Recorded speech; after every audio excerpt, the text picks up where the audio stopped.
In today's video, I'll be reviewing the Sanyun SW208 computer speakers. I got these speakers from Amazon for the sum of 69 Canadian dollars only, and on Amazon.com, like Amazon USA, they cost 59 US dollars.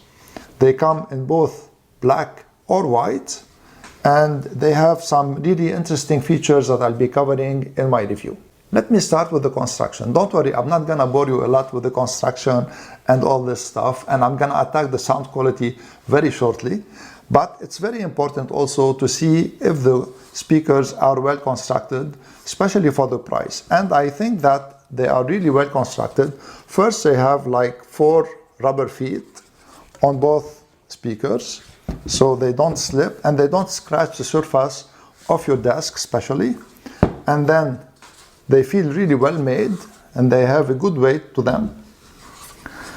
And this is the main speaker here. This is the right speaker, and it has some screws here, so if you want to like remove it to see what's inside also, you can do this. But the second speaker is molded, so there's nothing that you can do here. For the connection and inputs of these speakers, you can connect them with 3 ways to your device. First, they have a Bluetooth 5.0 connection, which is very good. The second connection can be done with a USB. This is here a micro USB, so they provide a cable with them. This is a micro USB cable. This is the input to the speakers, and you can connect them to the computer or to your device with USB-A or also with USB-C. The third input is the 3.5mm jack, so they also provide a 3.5mm cable with them, which is also of a good length. So it's approximately 4 feet long. So input-wise, with the 3 methods of connecting them, they are really very good. Now for the controls of the speakers, on the main speaker, this is the right speaker here, you find the on-off button here.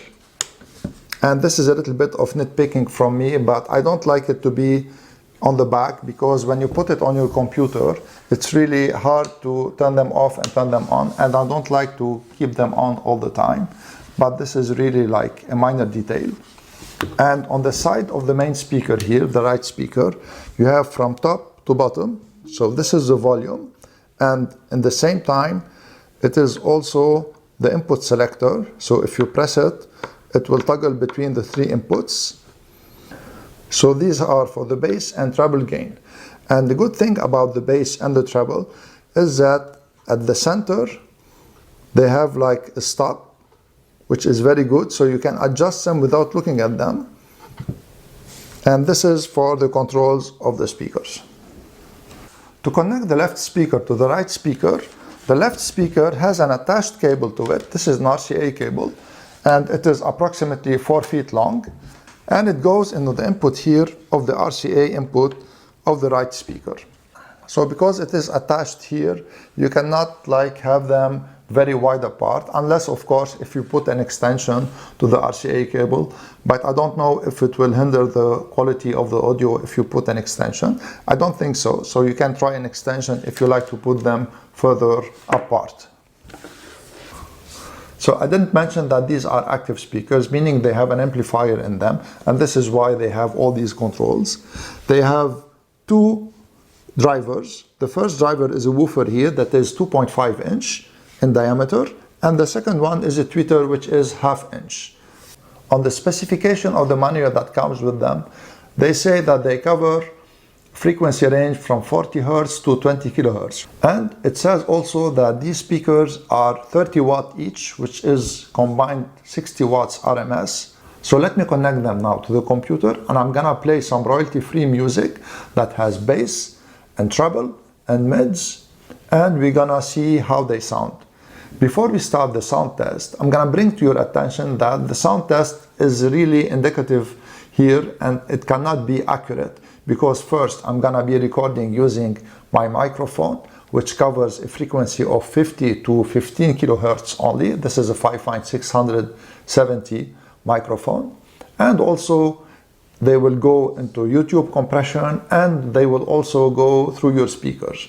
So the sound is like to be taken a little bit with a grain of salt, the quality of the sound that you're gonna hear, but Nonetheless, it will give you an idea.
The overall sound of the speakers is really good. I mean, the bass is here, the treble is here, the mids are a little bit muffled, but nevertheless, the speakers sound good. Of course, you can adjust the treble and the bass to your liking. I put it to the middle in my test, so to give you the most accurate feeling of the sounding of these speakers that I can. As a summary, I say these are good speakers, especially for the price. So they have to their advantage their price, which is $59 US or 69 Canadian dollars.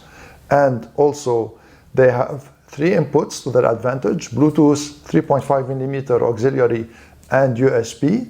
They also have bass and treble controls and volume control conveniently placed on the side of the right speaker.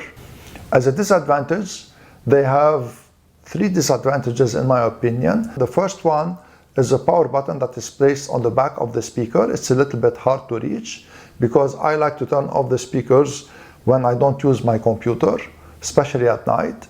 And the second one is that they say in the manual that these are 30 watts plus 30 watts, which in my humble opinion, they are not 30 watts plus 30 watts. At the most, they are 10 watts plus 10 watts. And the frequency also, it says in the manual, it's from 40 Hertz to 20 kilohertz. Also, in my opinion, they don't cover this range of frequency, but they sound good and they are a really good value for the money. So that was it. I hope you enjoyed my video. And if you did, please share it, subscribe to my channel, and give this video a thumbs up. Until next time, thank you for watching.